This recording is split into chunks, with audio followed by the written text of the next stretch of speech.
Very good. Hello and welcome to a Taskmaster Talks with Kevin Sullivan, the former WCW and ECW World Tag Team Champion, one of the greatest minds and bookers in professional wrestling. And of course, we are joined today by another one of the greatest minds and bookers in the history of professional wrestling, one of the greatest managers of all time. Kevin, would you like to welcome in our special guest today on the show? I certainly do. One of my oldest and dearest friends, and what you said, one of the smartest guys I ever met, one of the great bookers, but today, and one of the great managers of all times. But today, John, we're going to go off on a different route to start.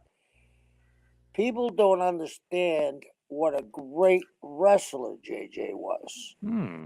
And I'll give you two funny little stories. The first time I ever saw JJ, I bought a ticket to go to the Boston Gardens because back in my day, Vince didn't run Boston. Paul Bowser did, a name that people don't know, who was one of the biggest promoters of all times. Went from Montreal all the way to LA. He used Killer Kowalski as the world champion. And he was a founding member of the NWA, and he got a dispensation to keep his own champion. So when Bowser passed on and other people ran, Vince finally took over, and Kowalski and Bruno had sold out the Boston Gardens 3 times in a row. And how do you go for a fourth match? Well, you bring in a young, high-cheeked, Hmm. slim model manager A ringer. and let Kowalski throw a chair at Bruno, and Bruno ducks, and the young man gets hit in the head, and lo and behold, his face is a crimson mask, and they go back and they got the fourth one. We go forward maybe 3 years for the Amarillo office in Tampa had a very good relationship and sent me there for a week, and I think it was El Paso was the first place I started, and there I see that same young, high cheekboned model Adonis smoking a pipe like Sherlock Holmes, and he introduces himself as J.J. Dillon. So I go back a long time with J.J., and I've had wonderful times with J.J. And I'm going to I think, John, and I may be wrong, James, and you correct me. Aren't we the last two left that sat under Eddie Graham? Wow. If I'm trying to think outside the circle of you and I, looking for other names, nothing immediately comes to mind. And Eddie, I had heard that Eddie Graham was a genius in terms of the psychology of the business. And of course, I was born and raised in Trenton, New Jersey. So back in the day, when I used to go to Madison Square Garden, I would see Dr. Jerry Graham and Eddie Graham. And anytime that there were any interviews, Jerry Graham was the flamboyant one doing all the talking, and Eddie just stood there very stoic, never said a word. And then, come to find out that that Eddie Graham was, Jerry, I don't want to disparage Jerry Graham, but he was thought of as being a little bit of a goofball, and that Eddie was this true genius in terms of understanding the psychology of our business. So I really wanted to get to Florida and get under the Eddie Graham learning tree, which I finally had a chance to do. And I had 3,000. A lot of people know me because of the leader of the Four Horsemen, which I'm very blessed to have had a successful managerial career. But I had 3,200 professional wrestling matches. That's how I started. And I started 1981 with Jim Crockett Sr. in Charlotte, and I was 27, going on 28 years old. So I started late, and that's why I knew that if I was going to have longevity in this profession that I love and owe everything that I have to, I realized that I was going to have to look outside of just a lot of guys would really concentrate on their match and and have it be the best it could be, which I did that too. But I looked at the bigger picture. I wanted to know how the whole card was structured, how the matches were placed where they were, how you got the people in the arena. In other words, the importance of television, which in those days drove everything in terms of live arena business. So I wanted to have an understanding of the whole thing. And I became a true student of the business. And not because he's sitting here, I've said it publicly elsewhere, and I've said it to his face too, that I had the good fortune of being around some of the great minds in professional wrestling. Kevin's already thrown out Eddie Graham's name, who had a tremendous influence on me. But another name that I have so much respect for is Kevin Sullivan, one of the brilliant minds in our business. And Kevin, I've learned a lot from you. And I've learned a lot from you, JJ. And it's funny. I think the only assistant bookers that Dusty ever had was you and me, and I was the assistant to you at one time in Charlotte. So I mean, one of the things was Dusty kept us both around because JJ is a brilliant guy, and I could understand where Dusty was coming from sometimes. And I would go to James and say, well, how do we keep him on this from stopping? I always use this expression. How do we stop Dusty from painting off the easel? Because he was a genius. Yeah, he And was. JJ would say, well, first of all, I can't have the same guy booked in 3 different towns at the same night. So I'll take care of that. Okay? You should kind of indicate that if he's coming back with the same match on top, maybe the heel needs to get his hand raised. So between and Dusty was a genius too. I mean, I don't think I'm a genius. I think You are. Don't sell yourself short, my friend. And I know that Dusty was, but the 3 of us got along so well. And I think it was because we were under the mindset of Dusty. And JJ also got a chance that I never had, and I wish I did. JJ got to work for Dory Funk Sr., am I right? Actually, I worked Dory Funk Sr. I met him one time. Dory Jr. was the NWA champion. And as he toured around, he came into Charlotte. And I had just started in Charlotte in 1981, and it was my first full-time territory as a full-time wrestler. You mean right? Yes. Okay. Yeah, I lost a decade somewhere along the way. But when Dory came around, Johnny Weaver, I have so much respect for him too. And Weaver was the top challenger anytime that the Dory came into the Mid-Atlantic area to defend the title. And so they wanted to get a match on television with Dory. And I was told out front, Dory needs to go over. I said, well, I have no problem with that. If you can't lose a match to the world champion, you shouldn't be in the business. And they said that that we had a 10-minute match off of Raleigh TV, and Dory made me in the match. But I also, gave my best effort, and we had to end up a 10, 12-minute match, wherever it was. And the match was competitive enough that even though I wasn't known in a lot of places, that tape was sent around as a prelude to Dory coming in to defend the title. And I never had a problem with that. Because if you can't lose to the world champion, but Dory, knowing that was going to be the case, went out of his way to make me in that 10, 12-minute match, whatever it was. Right. And James, you said you started in Charlotte. How did you get to Amarillo? Was it because of that match? Well, because when Dory came in,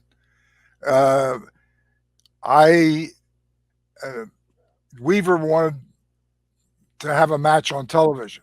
And Weaver said to me, I'd like for you to work with Dory when he comes in on the Raleigh TV, and that that match will be seen everywhere. And a lot of guys, will give you attitude if you're going to, get beat on TV. And I wasn't that way. I understood the big picture.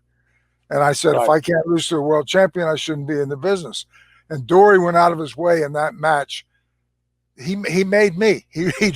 I put him over right in the middle, but on the way, he made me. He really, really did. And then Dory said, and I had never been, as a kid, I'm born and raised in Trenton, New Jersey. I'd never been south of Richmond, Virginia in my life, or west of probably Pittsburgh. And so when they started talking about going to Amarillo, that seemed like the other side of the world to me. And when Dory came back in I went to the Carolinas, which Jim Grabmeyer set up for me. And like I said, I was almost 28 years old when I got there. And there was the old timers, there was the Johnny Heidemans of the world and the Pedro Godoys. And even though I was a young guy in the business, I was mature. And I had enough sense to know that I had to be respectable to my peers that were much more knowledgeable and experienced than I was. And so every time that there was a chance to sit down and talk about setting up a match, a lot of young guys would right away have a list of what they were going to do. And I was the opposite. And I just said, tell me what you want to do and then shut up. And I got more respect for having that kind of an attitude. And as a result, all these old timers would then go out of their way to make sure that they made me in the match. So I benefited from having that good attitude. And then Dory came in, and I had that match with him on TV for 10 minutes. And the match went over so well that Weaver, who was always the number one challenger, and when Dory would come in for like a week, the two major towns that Joe Murnick had were Norfolk and Richmond. Well, Norfolk and Richmond were only 80, 90 miles apart, and the TVs overlapped. So it was difficult for him to have a world championship match in both towns because it kind of didn't make it special. So I think it was Richmond was the better town. And so in Norfolk, Weaver comes to me and he said, I would like for you to have a world title match on the card, on top, and they loaded the card. Art Nelson was against somebody in a tape fist match. They loaded the card, and they just put me in there based on that 10-minute match that I had on TV. And then I basically did an interview talking about that when I faced Dory Funk, that I was a nervous wreck. He totally intimidated me as hard as I tried not to show it. I was totally intimidated. But when the bell rang a minute into the match, I said to myself, he's great. He's the world. He's everything they say he is, but he still puts his shoes on, his boots on 1 foot at a time. And I'm not in over my head. And that I could prepare for the match because I could watch all of Dory's matches. He doesn't know me from Adam. So that's an advantage to me. He doesn't know what I'm capable of doing. So it ended up, it made for a good story. And I got the main event match. And I had gone 10 minutes with him on TV. And I said, if I could get him back in a 2 out of 3 fall match, I think that would be to my advantage. So they put me in a triple main event. They loaded the card, but because the world title match was considered part of the main event, I worked with Dory in Norfolk. Wow, that's unbelievable. John, JJ just said something that I'm not sure if you know because you're younger, and there's no disrespect. But back in the day, that was very important when he just said about the TVs overlapping in different towns. And I mean, do you understand what he meant by that and how important it was? Being it like John? the TV is going into a different territory, meaning? No. Norfolk and Richmond were 80, 90 miles apart. So if Dory came in to defend the title and was going to wrestle Weaver in both towns, how do you make that match seem special? And it's Gotcha. like, oh, Gotcha. this is the, they didn't realize that what was going on in Raleigh, what was going on in Roanoke, because there wasn't that communication and the internet and everything back then. So they wanted to protect the fact that that match in Norfolk or that match in Richmond it was like the world champion is coming in and he's coming into the Mid-Atlantic area, and this is the only match in which he's going to participate. They didn't know he was in 7 towns. And so it worked to my advantage, and Dory made me. And Dory, said to me, privately, he said, I have to be careful when I go around defending the title.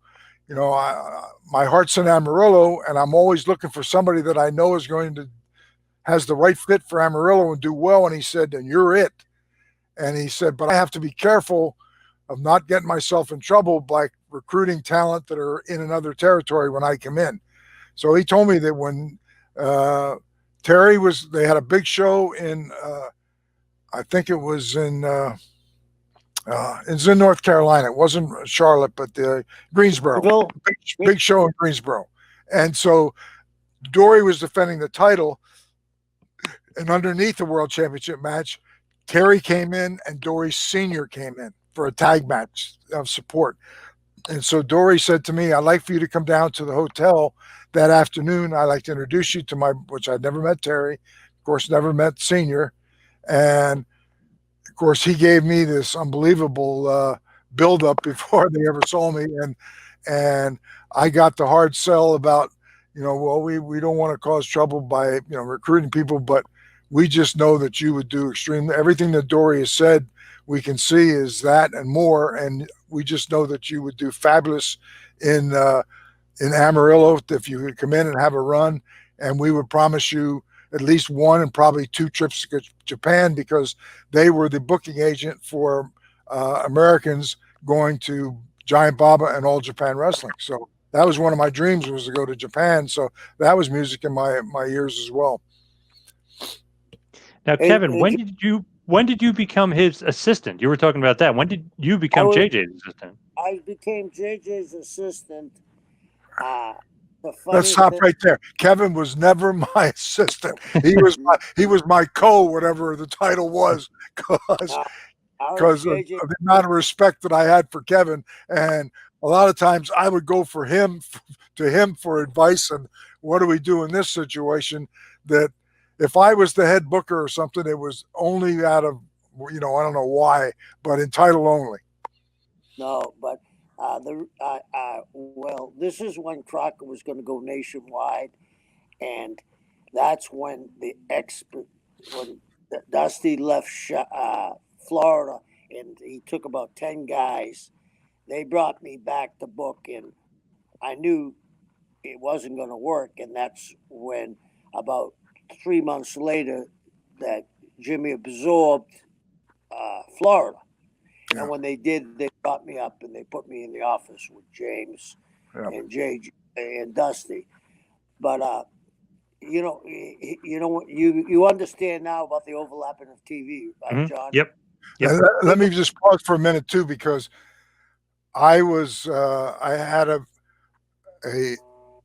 Dusty was my main nemesis in terms of in-ring, across the ring. And I made a lot of money because I was positioned to be in there and either having people in my corner that was challenging him, or I was involved. And I became very, very close to Dusty. And Dusty and Kevin had one thing in common, and that they understood the big picture. They knew who to push, how to push him. And what I brought to the table was that I always was a detail person. That Dusty a lot of times would put together a TV card. He would scribble it on a piece of paper, and his office was next to mine. I shared one with Gene Anderson, and Dusty would come in, and he had scribbled down the TV for that week and throw it on my desk, throw his Gucci bag over his shoulder, go get in his Mercedes convertible, and off he would go. And then I had to take that piece of paper and then look at it. And Kevin already said a lot of times he'd have one guy in two separate matches on there, just because Dusty was a big picture guy, and there was a lot in there. That was the meat, and then I had to go in there and do the detail stuff, move some people around, some things around, and I have always said, and I'll say it publicly again, that I could never have been what Dusty was, the same as I could never have been what Kevin Sullivan was. They were so successful, and what I brought to the table was the attention to detail to make the end story, the end picture, the best it could be. I could never do what Kevin Sullivan did. I could never do what Dusty Rhodes did. Well, he's saying that, and I don't want to sound like this is an ass-kissing program the whole time, but usually when you're really creative, you can get off the easel quite a bit because you sometimes overthink. And you don't get into detail because I think you become a little bit psychotic because you're trying to think about these big angles. You need somebody like JJ who is both. He's very, very creative, but his main thing was he could organize stuff. So he's selling himself. Not to interrupt you, but to take your thought, there was always tension between Dusty and Ric Flair because Rick was from the Carolinas. I mean, that's what launched his career. He became from there one of the greatest, if not the greatest champions of all time. But what would happen is that Dusty, the one thing that they would say about Dusty is that Dusty has to go over every night. And with Flair, he would go to Jimmy Crockett and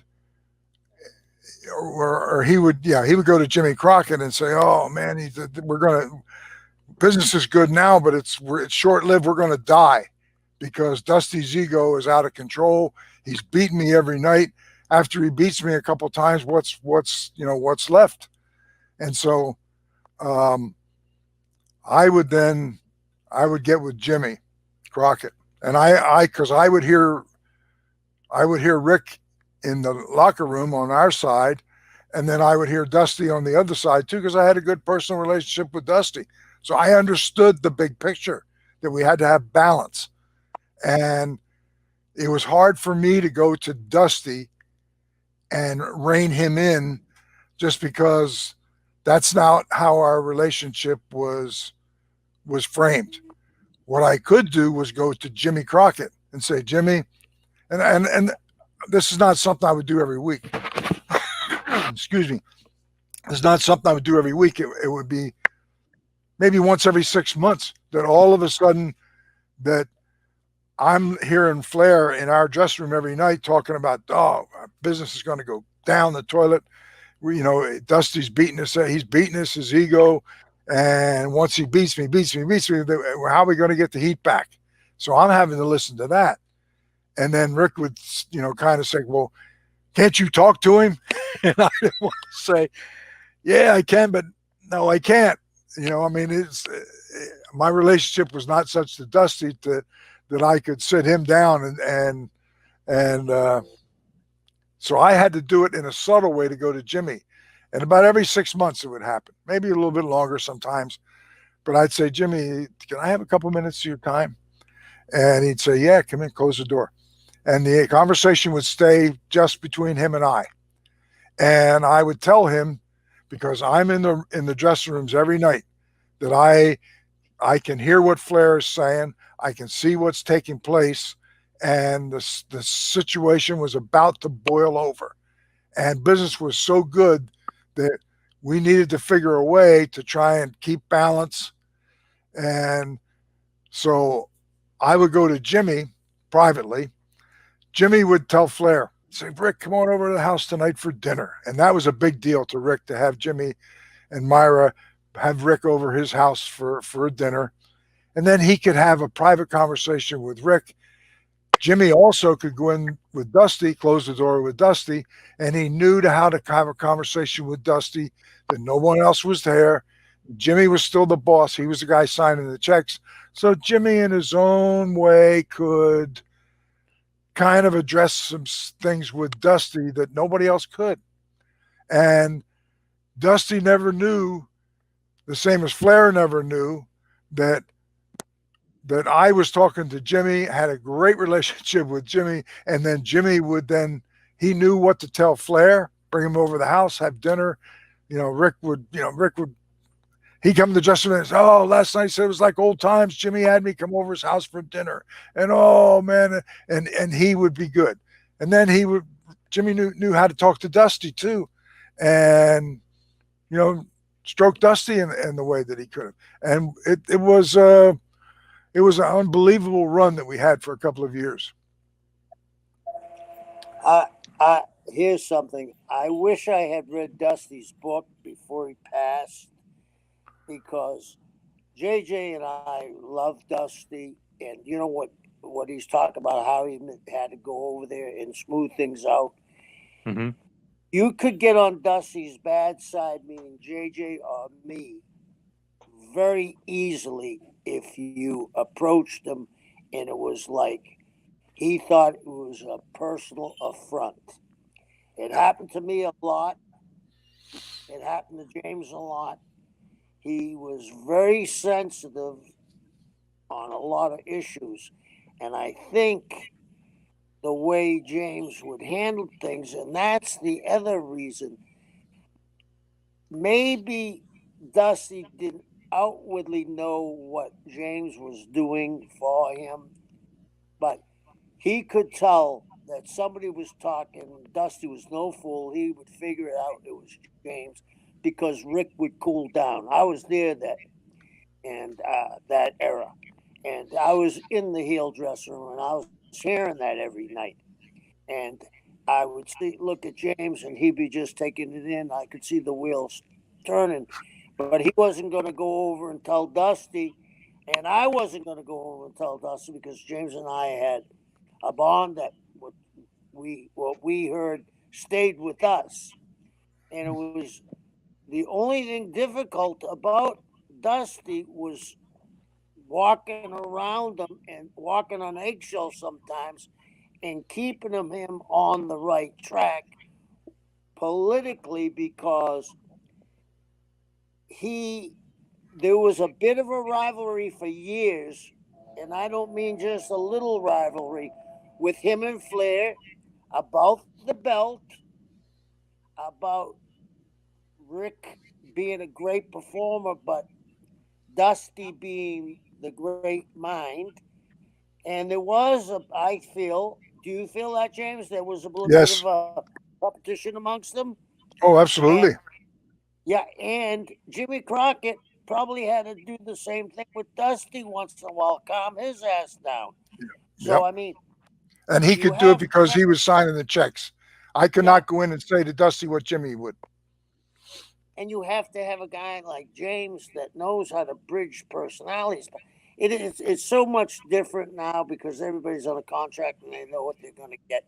I mean, guys, if back in the day, if you were working with someone and you found out that he got $100 more, there was shit to be paid. I mean, there was bull. I mean, and they would do it. You know what I mean? They would take care of guys. I mean, they knew. And Eddie had the greatest work to make you feel like you were important. You get your check, and Monday would be West Palm. We'll say, John, right? Mm-hmm. And it was $200, and then next to that, it'd say plus 100. Tampa, 250 plus 50. You know, you thought your worth was the match you had delivered. He was just making you feel like you were special, and that's what he did. And that's one of the things about Eddie was he could make people feel very special with his presence. And I think Dusty learned that better than anybody, much better than Watts. That was the only other guy I thought about after Mhm. you and me. because Bill had a whole different attitude. But Dusty could charm a dog off a meat wagon when he wanted to. Yeah, and I miss him. He was, I he was a business associate. He's somebody that I made a lot of money because I was the right place, the right time. But he was also my friend. And back in those days, you hear kayfabe. Well, as close as I was to Dusty, we could we could never. It was a rare occasion, like at Christmas. Dusty would have a big party at Christmas at his house, and he and Michelle would make sure I was invited. And if there were some people there that it would be awkward to have us both there, he would wait till they were weeded out and the people that were there were okay, and then Dusty would bring me in, and because he wanted me there, that was how close we were. And every year I would get a nice present that from he and Michelle, and I had a great relationship with Dusty. I had so much respect for him, and I said I could never do what Dusty did, the same as I could never do what Flair did. But I was like a juggler. I juggled the balls, and my job was a detail person to take their story and make it be the best it could be.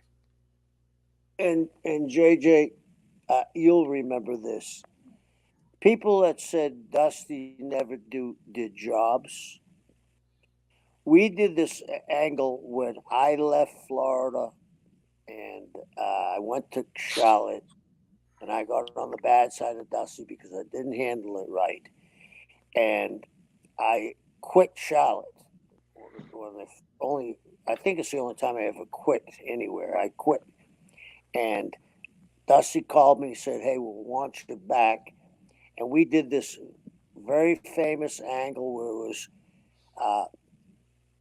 "This is your life, Dusty Rhodes." It was his 20th anniversary being the American Dream, and shoot telegrams came in from George Steinbrenner, Willie Nelson, all this, and we had his supposed sister there, and his sister came out and hugged him, and all the baby faces came out, and I came in like Jack Ruby, and I had been gone for 3 months, and I had grabbed the ink and I threw it at Dusty because he was signing for Flair, with the old quilt pen. And I threw the ink at Dusty. He ducked, and I blinded his sister. And I left. And I was suspended from Florida. And Dusty said he would refuse to wrestle for 2 weeks, and he did until they brought me back. And that night we went to Lakeland, and it was sold out. They actually were turning people when they're getting off the interstate, said, if you don't have tickets. And I remember James saying, he's got to put you over. And I'm thinking, boy, this is a huge house. And he did the right thing right in the middle of the ring, and we were off and running again. And Dusty knew his character as well as Hulk Hogan knew his. Yeah, and another important point was that, and I can speak for myself and speak for you, that our relationship with Dusty was such that he trusted each of us individually and trusted us together. And there weren't very many people, and the business was such that that trust was not something that happened in a lot of times in a lot of places. So Dusty could give us some extra rope, knowing that we were never going to take advantage of it and have it backfire on him. Right. So now, as far as Dusty, Dusty the worker and everything else, when you guys are, doing details and stuff and working for Dusty, give me kind of an example. I know you were kind of saying that he'll put two guys on one card, but give me like an example of something where maybe he did something you had to correct his booking, like a real solid example of maybe not a screw up, but something that you guys had to lend a big time help to him. Well, when he would do TV, he would write down, matches, just written on a piece of paper, and then he would come in with his Gucci bag over his shoulder. Here's TV, and throw it down. And because I was in the office right next door with Gene Anderson, and then I would get it, and I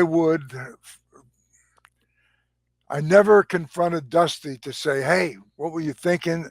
It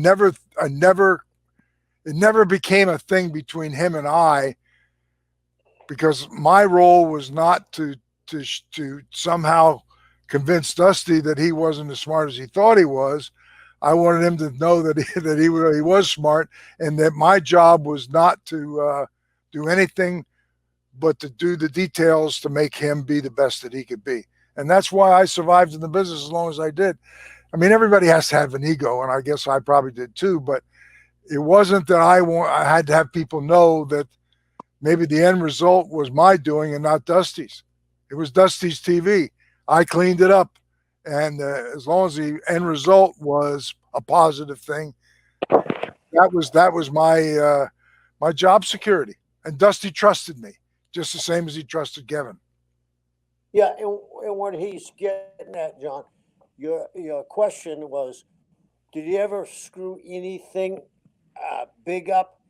No, because what James is saying was, Dusty knew what angle he was going to shoot on that main event on TV, or when he was going to get jumped from the Four Horsemen.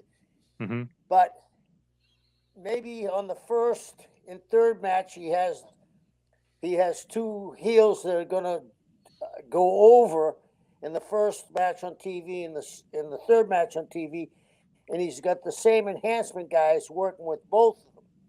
That's what James is saying. He was cleaning up details. I think knowing your weakness is the most important thing in the wrestling business.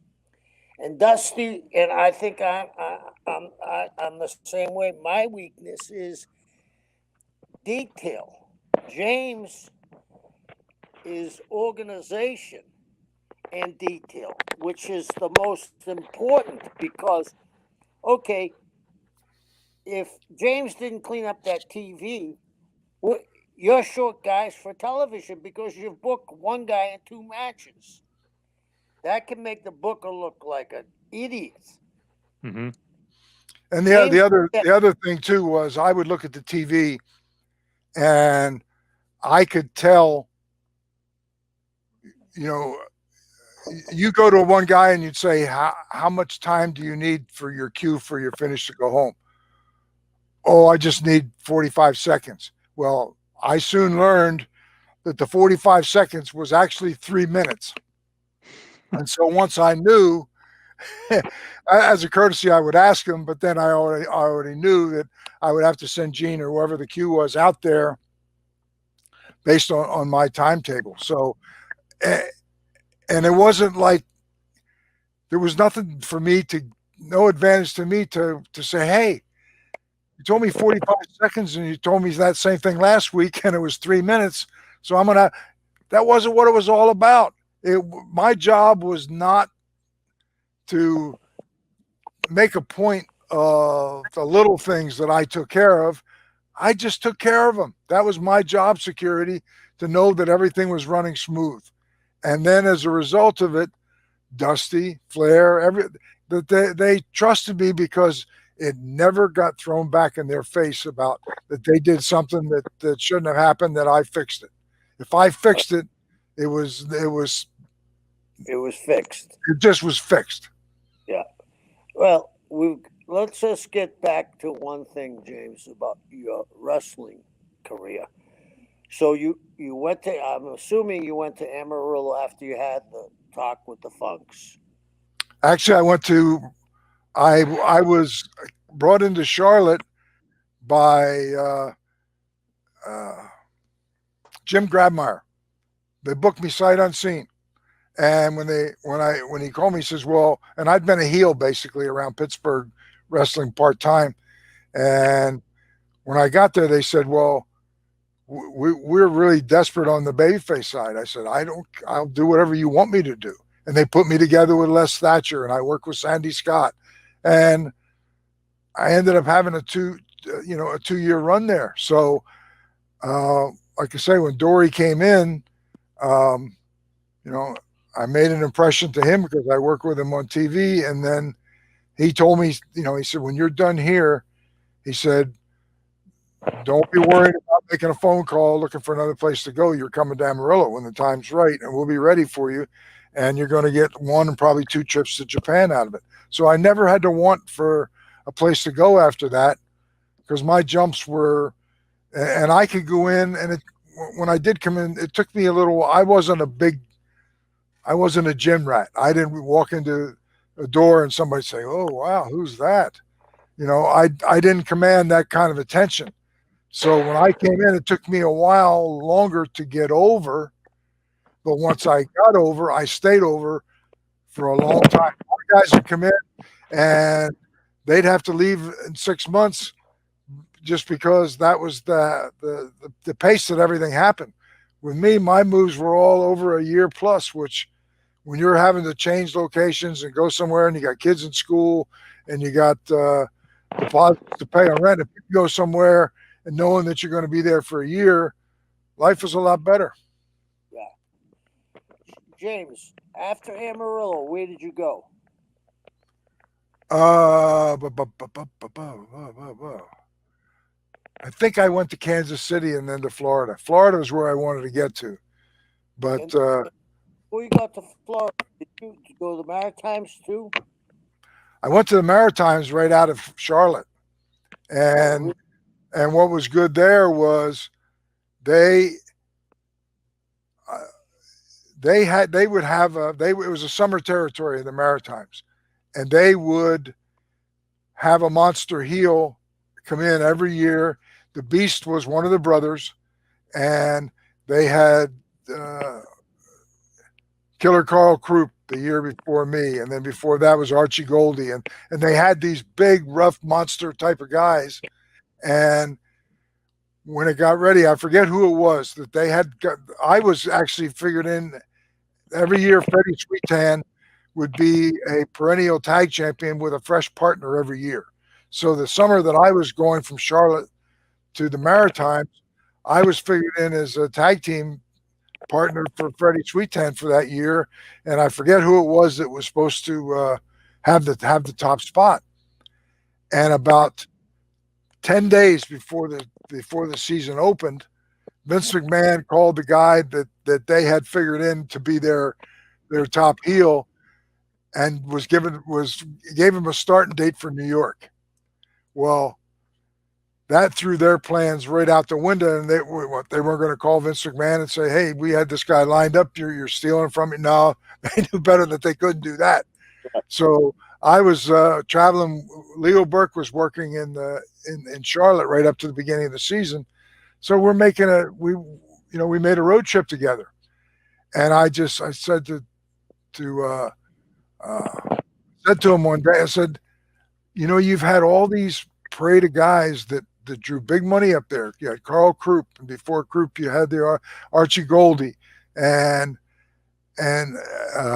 one Japanese guy. And I said, you've had all these marks because that's what you've educated the people to, and it's worked because you're only doing it for just for approximately 5 months.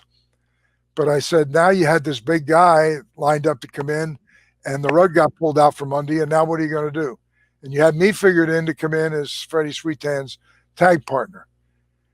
I said, just let me throw an idea out to you. I'm already committed to come in anyway. I'm going to be there.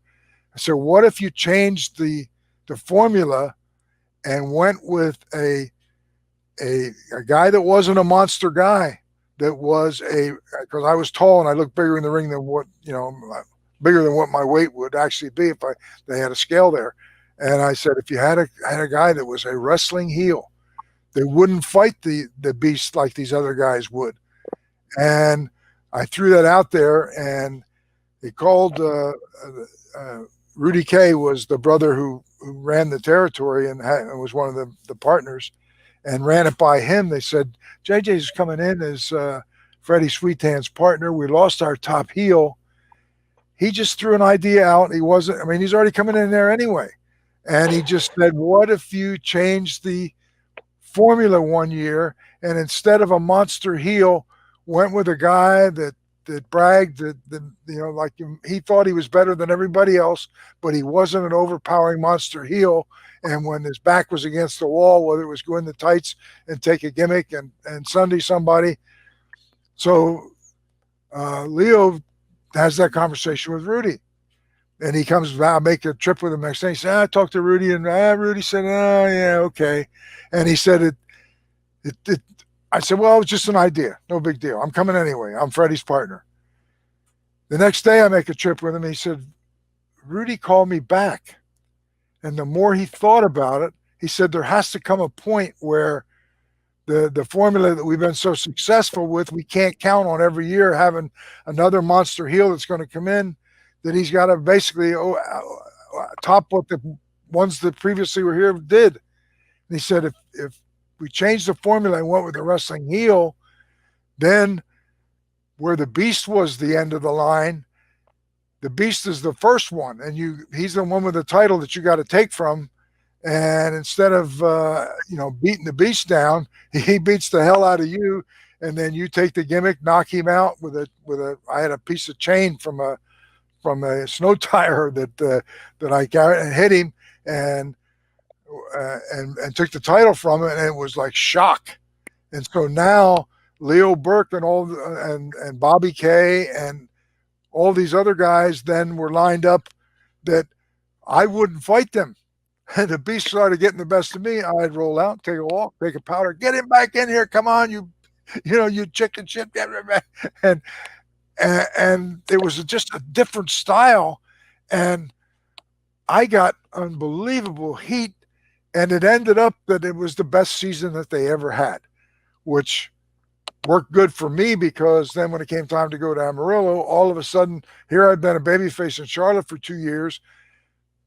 I was due to be a tag partner as a heel, and then all of a sudden, their top heel got a call to go to New York, and they decided to give me a chance and had the biggest summer that they had ever had. And so that made that springboard to my reputation to go everywhere from there.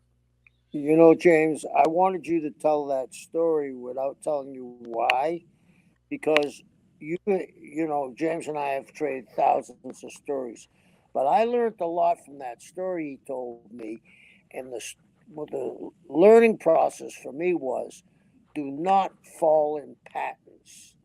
Yep.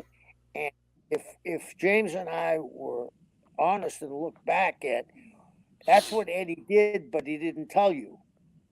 But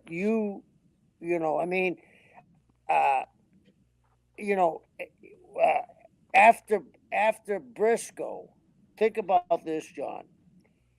Jack Briscoe was, to me, the most ultimate baby face of all times. Handsome. Mm-hmm. He had the credentials, the Olympics. Yeah. Everything. How are you going to follow Jack Briscoe? Dusty Rhodes. Those are the two big. I mean, they followed. One was 1A, 1B, or 1A, 1A. They just followed one another. Eddie didn't try to make a Jack Briscoe. He did for a little while with Don Morocco. When they did that thing where Morocco actually came into a match as Jack Briscoe, but he knew it wasn't going to work. And he had Hiro Matsuda too. That was always, kept a good solid foundation of legitimate wrestling too. Yeah. So he went a different way. James, when I broke in the business, I did some research before he came on. Like you said, the Maritimes. There were two offices in the Maritimes, right? There was Emil Dupre. And Emil he didn't want TV, and he didn't want the financial risks of going big. He was happy to have the small towns, and made a good living doing that. Yeah. When I broke in the business, John, there were 37 individual companies. Yeah. JJ, when you broke in, and there was in Texas, there was Amarillo the Funks. Had Fritz taken Dallas, or Ed McLemore still have Dallas? Fritz had taken it, and then Joe Blanchard had San Antonio, Corpus, and San Antonio. You actually had like 3, and Paul Bosch had Houston, and Houston was your big money town. But if you went in there, the perfect situation was if you were figured in on one of the 3, boy, that's not such a good thing. Or if you were figured in 2, it was, well, that's a little bit better. The ideal situation was to be figured in by Fritz in Dallas, Joe Blanchard in San Antonio, and Paul Bosch in Houston. And I went in with Archie Goldie, and thank God I had, and it just worked out for me that we were figured in all 3 places. And then Archie Archie was, God, he was a wonderful guy, but he was his own worst enemy. He would, you'd ride in a car with him and he wouldn't talk for a long time, and then things would be going good, and he would get into a conversation that it's like, oh, boy, he says, I can see they don't have any plans for us. And his safety parachute was he could call Stu Hart in Calgary, and Stu Hart would tell him, get in your car and come up here. You're working the next night. And that was always this thing where he could go somewhere, be on top, and make good money. I'm going to interrupt you, James, because I knew Stomp and Archie very, very well. Okay, I helped to get him his job in the business on the sheriff's department in Knoxville. Now that I've learned some stuff about mental illness, don't you think that Archie was bipolar? Yes. Yeah. I mean, I didn't know. I didn't know what it was at the time, but the answer is yes. Yeah. John, he had extreme highs and extreme lows. I knew him. I mean, he'd come in the dressing room and he'd be a ball of energy, happy as anything, and extremes. I mean, he ate millet. Do you know what millet is, John? No, never heard of it. Cereal like oatmeal, right? Feed it. Okay. Well, they used to use it for long distance runners. Archie ran a marathon eating just millet for 6 months. I mean, and he was like 240 and shredded. But Archie would go into a dressing room, and God rest his soul, he was a wonderful human being. But then he'd come in, like I said, and light up the dressing room for a month. The next month, he wouldn't say a word to anybody. So weird. Yeah. And I had met him in, I went in as a wrestler into Florida, and Roger Kirby and I were tag champions, and Archie was in there, and Archie left to go to Tennessee with Bearcat Wright as his manager. If you were around Bearcat and Archie, you would know that was a relationship that was doomed from day one. It was just a question of how long it was going to last and how big it was going to blow up.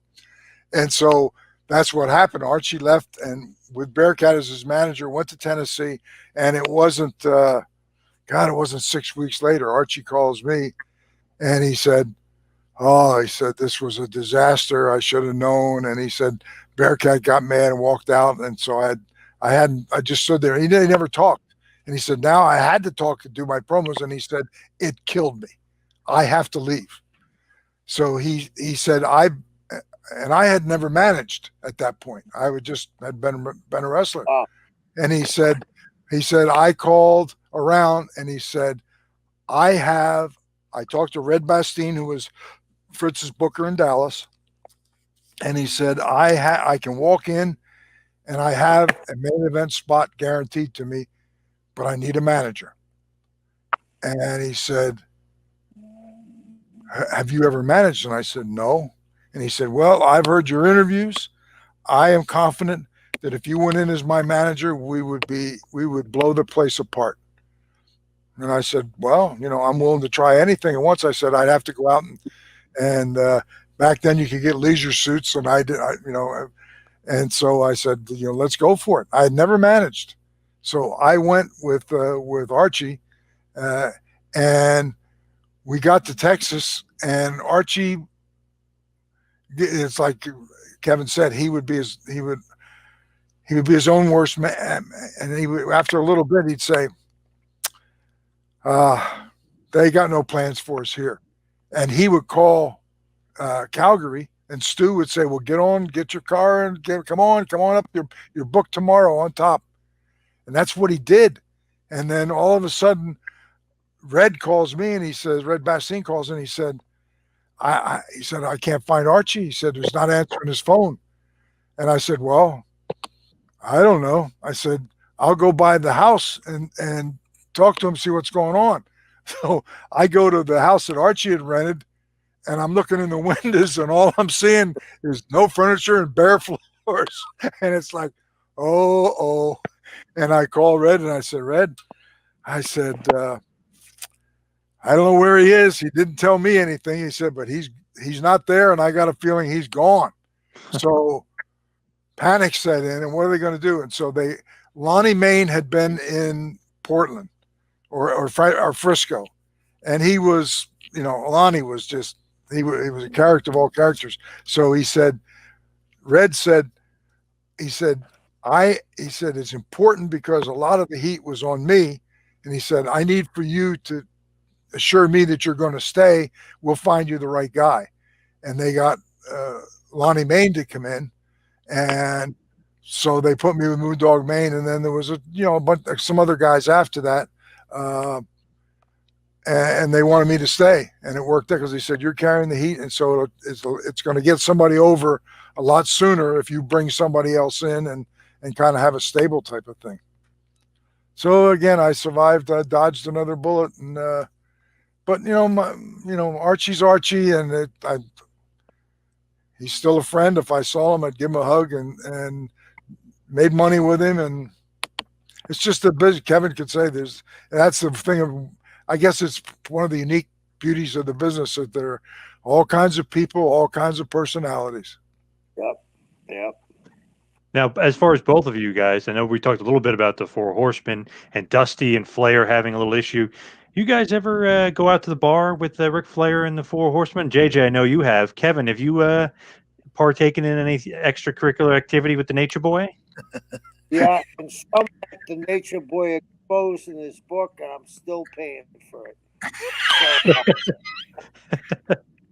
So yeah, I mean, I got to tell you a funny. Yeah, I went out with them, but I got to tell you a funny story.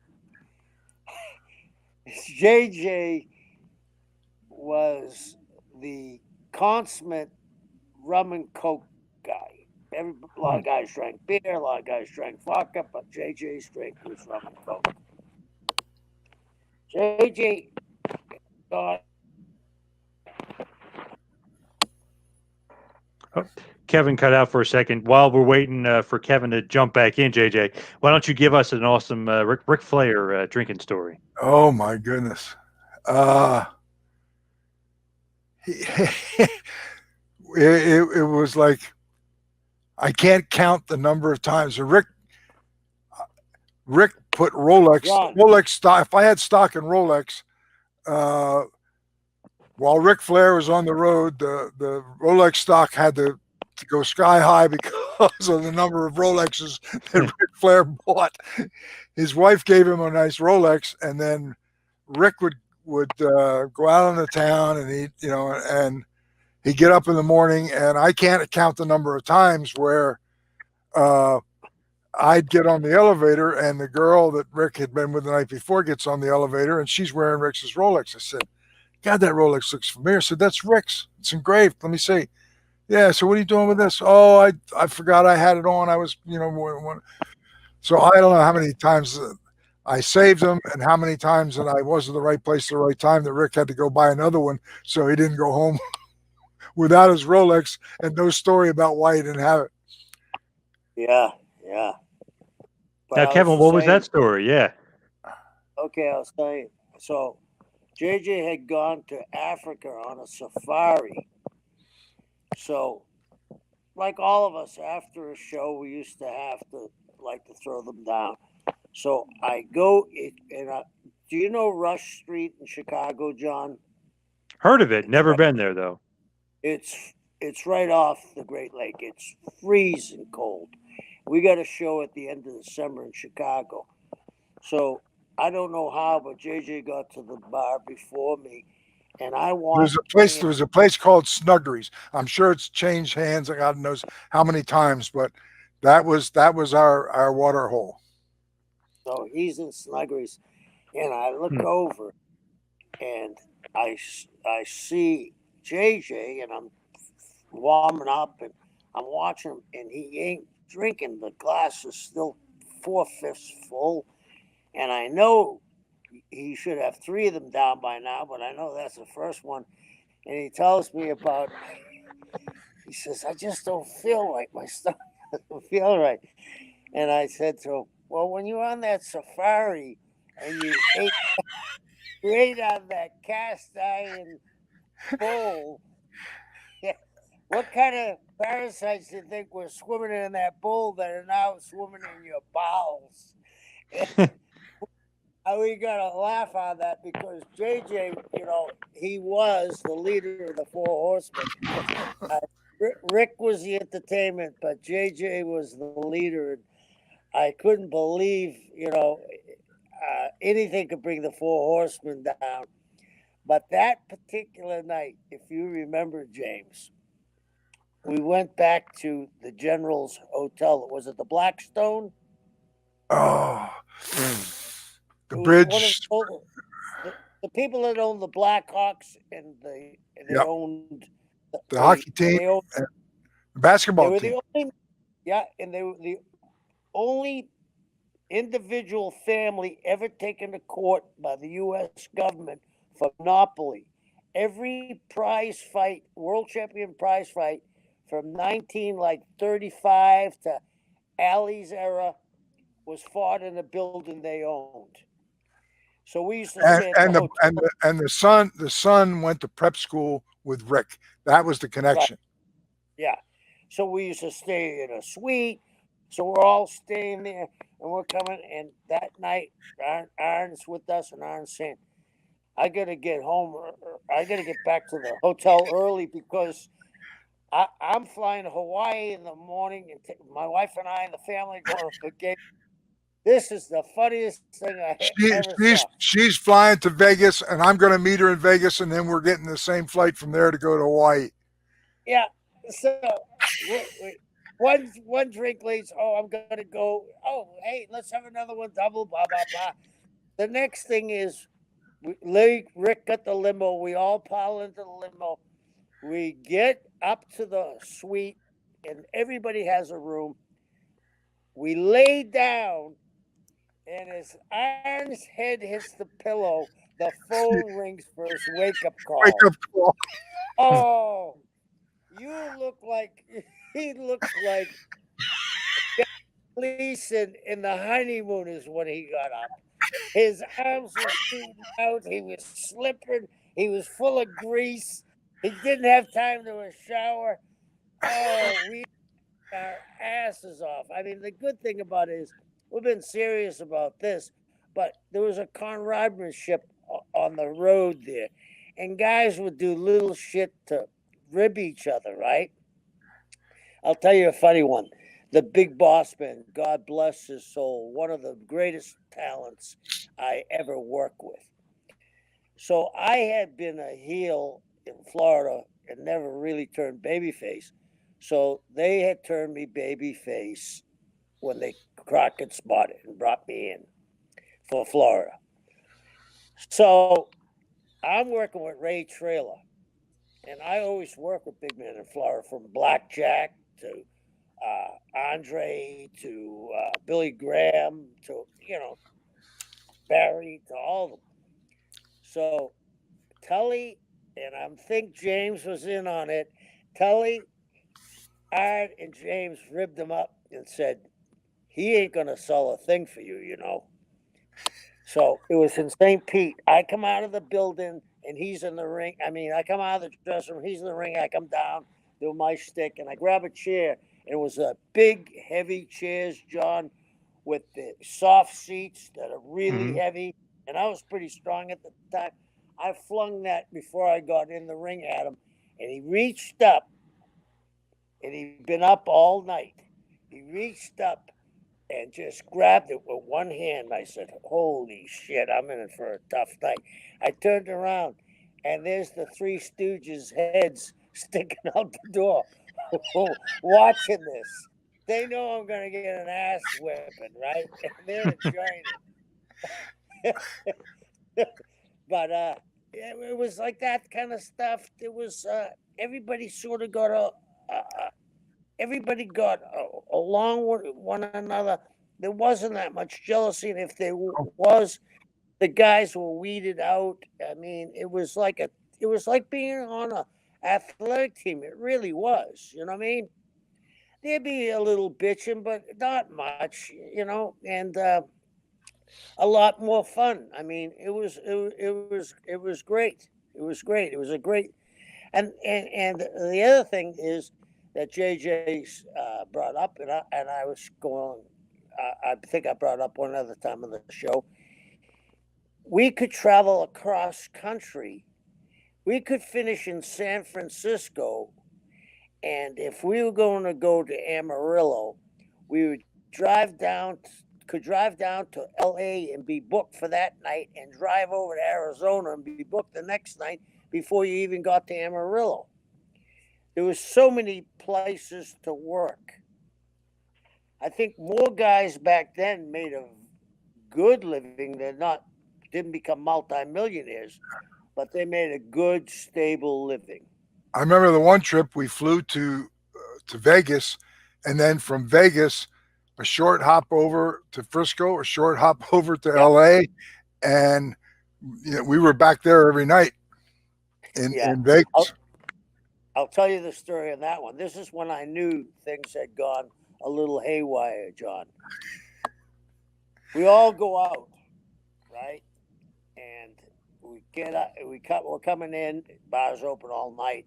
Coming in, and we're going to leave at noon. It's like 9 in the morning. And as we're passing the pool, the two pilots are in the pool with a bunch of girls having cocktails. I said, "Oh, this doesn't bode well." Because I went down in a plane one time. I said, "Oh, Jesus Christ, this is horrible." I mean, that was the atmosphere around the Four Horsemen. I mean, people that never touched alcohol, after 3 days, they were bellying up to the bar with them. And the thing was, there was a camaraderie among us that it's either genuine or it's not. You can't contrive it. You can't. And it just was a magical time in the business. And like Kevin said, business was good. We were making money, and so everybody was in a good frame of mind. Right. When everybody's making money, it's amazing how the mood, can be very uplifting. JJ, what about your time in WCW? I know, Kevin, we had Eric Bischoff on the other week. We had a lot of great things to say. We're always talking about the booking of the NWO. But JJ, what do you think about your time in WCW? Oh, it's kind of a blank. I don't remember. There's very few times in my career where I had to didn't have a place to go when I was making a move, and Tony Schiavone was there at the time, and that was my connection to get there. And I'd never met Eric Bischoff, and I had heard that Bischoff had been in Minneapolis, and he had been basically somebody who was Vern Gagne's, I don't know, it sounds like I'm putting him down, but I don't mean it that way, but he was like his errand boy. And so he got the job, and based on the fact that he sold himself as somebody who was the genius behind Vern Gage's success in Minneapolis. And they didn't know any different. And he was very, very good in terms of dealing with people with suits on that were not, wrestling people. What did you think about Kevin when Kevin's the booker? Like, did you guys have a relationship? Obviously, it goes back years, but were you friendly with him when you entered WCW and started working there? I always had respect for Kevin. And I remember I had an office, and who was it that was booking then? And Russo. Bischoff, yeah. Russo. Yeah. And he sold himself a bill of goods to Bischoff. And I remember you came into my office one day and closed the door. And when you said James, and and it was like, we got a big problem on our hands. And it was like these two factions that the one, had total knowledge of wrestling that they should have put everything in their hands and we'd had business running good. And the other people, it was all about politics. And we were on the outs, Kevin and I, and there was a woman who came in, I can't remember her name, that was from the music industry, who was a lawyer that was doing all the contracts. And Bischoff knew all the right things to say to her. And she would come into my office one day, and it just, and I remember with Kevin, I knew that they were going to screw Kevin around. And, not only because I didn't want to see Kevin end up on the short end, but that I knew he was, an important asset. And so I pushed to get Kevin's contract, get him a deal and get it signed before anybody, once it's signed and everything with the suits, once you had a contract, you were good.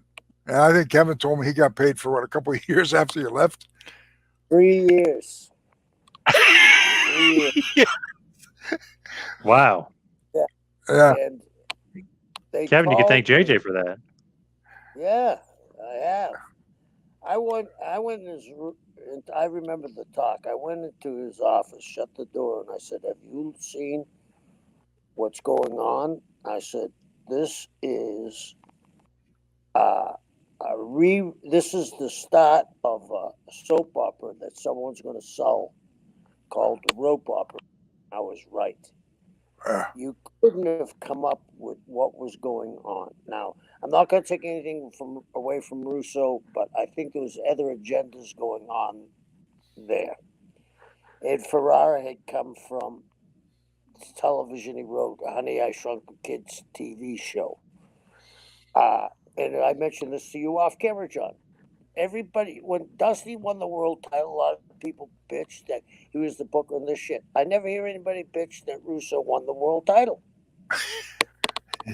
I said to James, this is, I said, "Do you feel the water coming in yet?" He said, "What do you mean?" I said, "We're in the Titanic and we hit the iceberg and it's getting cold on my feet." James said, "Well, I'll take a look." And he came to the show that night. Oh my God, yeah. And I said, it was like it was right there in front of me. And sometimes something can be right there in front of you and so obvious. And maybe it's because you just don't see it. And Kevin was very smart that way. And he said, this is going to get bad and really bad hopefully before I hope it doesn't go under. And I remember saying, well, the first priority we have to have is, I'm okay because I was salaried and I think I had a contract. And I said to Kevin, I need to get you a contract so that you have some security too. And so I pushed with the girl who was doing the contracts, who knew nothing about the wrestling business. She was buying everything that Bischoff said to her, hook, line, and sinker. And so I went to her and I said, "Kevin is so important." And I said, We need to get that done and get him under contract before somebody comes and steals him away. Oh yes, and so we high speed railed that, got Kevin, and then once Kevin had the contract.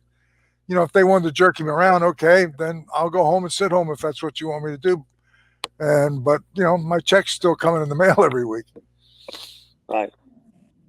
Kevin, when you were booking the NWO, was there ever any thought of having the Horsemen take out the NWO? Because it was always the NWO's getting the advantage. Was there ever any kind of thought of maybe bringing back the Horsemen to prominence? Here's the thing: the Horsemen, and James and I think alike in this. The Horsemen were baby faces at the time. Yeah. James and I saw, especially myself, and I've said this publicly before. I was in Charlotte the night Hogan, Kevin, Scott, and Kid laid down for the Four Horsemen, and they did the job in the middle of the ring. It was the Four Horsemen and Piper. And Kevin Green. Yeah, the thing, and I don't know if it was Kevin Green was in that match. Maybe you're right, but the thing was, by this time, Flair interviews were the most entertaining. Arn Anderson doesn't get the credit he deserves. His interviews are riveting, and his work is solid. Tully Blanchard had he was excellent at his crying heel jag, and then you had Barry Windham, who was the matinee idol, and then you had James to talk for them, and they lived the gimmick. And after a while, when it doesn't matter how much they hate you, if you keep on piling the heat on, eventually they become the hottest baby faces. So they were the hottest baby faces we had. And James and I had talked about this, and I got this from James. They were really the only stopgap from the NWO taking over WCW, because one of the things I went to James with, I don't know if he remembers this, they were actually thinking about changing the show from WCW to NWO. Do you remember that, James? Vaguely, yeah. They were gonna have whoever wins, this, when they had added all these guys, a 7, like World Series, best 4 out of 7. And I said they can't do that because then where do we go from there? But the Horsemen with the stopgap to save WCW. Yeah. Flair beats Bischoff and kind of wins back Nitro, and obviously becomes the commissioner, whatever, the president of WCW. They do end up saving it for a bit. I was just always thinking that the NWO kind of overshadowed the Horsemen, and in retrospect, Horsemen may be the greatest faction of all time. Obviously, older at this point. Talking about the Horsemen of the '80s and the NWO of the '90s, a little bit different, but still. The NWO was definitely a force to be reckoned with, and your booking was great with the NWO. There's no doubt about that. Well, the thing is, and I think again, James learned this from Eddie. Eddie, and I want to ask you this question, James, because John, when there was all those territories, most of them were owned by wrestlers, and they stayed on top way too long, whether it be our dear friend the Sheik, Vern. I mean, you could go Bob Geigel, O'Connor. You could go down the list. The only one that got out early was Eddie, and Eddie knew that Florida was supposed to be a wrestling territory. It was wrestling on the bottom, but it was blood and guts that drew the money. And Eddie believed in heat. And he believed in heat drew money. And a few people would say to me, "Don't you think this is getting too one-sided?" And I'd go to James, and James would say, "No, eventually the babyface is going to go over, but we're riding a wave here that we never had before." And then all of a sudden, poof, up pops Goldberg. So if you got the heat, you can draw. It's much harder to get heels over if they're losing. And that's going back to the original story we talked about was Rick complaining to JJ when they were in Charlotte about losing his heat. All heels are pretty giving, but they understand they have to get the heat back. But the formula can work so well for so long if the heel does the job and then immediately there's an aftermath, gets the heat back, and the people you lost the match. The baby faces got their hands raised, but the chaos that followed it, that if you ask the people on the way out, well, who won the main event? I don't know, but they ought to kill those son of a bitches. That was the whole key to it. Yeah. Get their hand raised, and it was like, okay, well, hey, the baby faces went over, yeah, but but was important. And I think that is a great stopping point, because I feel like we could probably go on forever with you guys talking about territories and talking about Eddie Graham and Dusty. So I just wanted to kind of wrap it up. Kevin, what's your final thoughts on JJ? You said he was a great wrestler. You said he was a great mind for the business. You said he was a great booker. What's your final thoughts on JJ? Well, this is a little known fact when there was territories, right? The managers were the chick magnets. And I never figured that out. It must have been what they wore. JJ, I mean, Arn Innocent has, and I can't say it, the greatest nickname in the world for James. Paul Jones, Mr. Number One. Humperdinck of all people. I mean, whatever they have, these guys have the whole package. And it's been my pleasure to know my dear friend as long as I have, and I really appreciate you coming on the show, James. Thank you. Well, our friendship is genuine. It was really saddened the last day or two, the last day with the passing of Laurinaitis, the animal. He was. I mean, I had the big hump here where at the War Games I was on his shoulder and Hawk came off, and I tried to get down and out and came down and nearly broke my neck and buried my shoulder.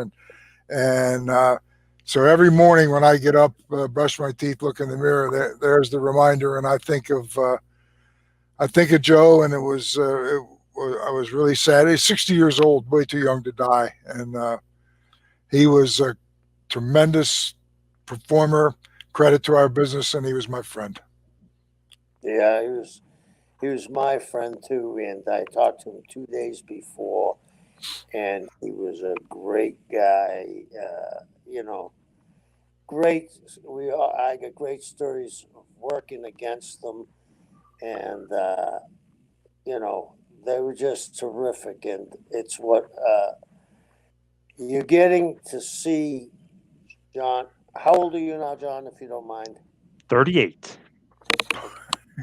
Brother, you should have a lifetime, but as you start to get the age, you see you have more sand in the bottom of your hourglass than you do on top. Yeah. You start to realize the most precious thing you have is those pieces of sand on top. So don't waste them. So, if you have somebody you love, you got to tell them you love them. JJ, I love you. I love you too. And I think we're all going to miss Joe. That's for sure. Yeah. Yep. Yeah. For sure. R.I.P. Joe Laurinaitis, the Animal, one of the greatest tag teams of all time, the Road Warriors, no doubt about that. Great guy too. I knew him personally, awesome guy. So JJ, thank you so much for all the time today. It's been awesome. Great trip down memory lane. Yeah, with your old buddy Kevin Sullivan. Awesome. Yeah, we go back a long way, and we got a friendship that's as genuine as it gets. And and John, I'm not going to tell you about the mirror, how the guy used to tilt the mirror to JJ in the back seat, but that's another story. Safe with me, James. It's safe with me. I'm taking it to my grave. Oh God. Yeah. All right. Thank you. Thank you, guys. JJ. Thank you, and it's been an honor to spend this time. And you know, Kevin and I we could go on forever, never run out of stories. And Kevin Sullivan is one of the treasures of our business, and I'm proud and happy to also call him my friend. Thank Awesome. you. Thank you. Thank you, JJ. Yep. Thanks, I just want to say, I just want to say one final thing. The plugs, just throw them out there. You can follow us on Twitter at 2-Man Power Trip, and then on Instagram also at 2-Man Power Trip. You can follow Kevin on Instagram at Taskmaster Talks. You can go to his Pro Wrestling Tees store. Just go to prowrestlingtees.com and type in Kevin Sullivan. You can also go to his another t-shirt store, Double Hell T-shirts, and check it out. That's where you got some really, really good stuff. Double Hell, right, Kevin? That's where the good stuff is. I got some really good T-shirts on that site, and John, you're going to be getting some in the mail. Oh, nice. I got this week, and they're terrific. You're going to laugh at some of them. And thank you again, John. Yes, and thank you everybody for joining us this week and every week right here on Taskmaster Talks with Kevin Sullivan. See you next week, folks. Thank you for watching the Hannibal TV.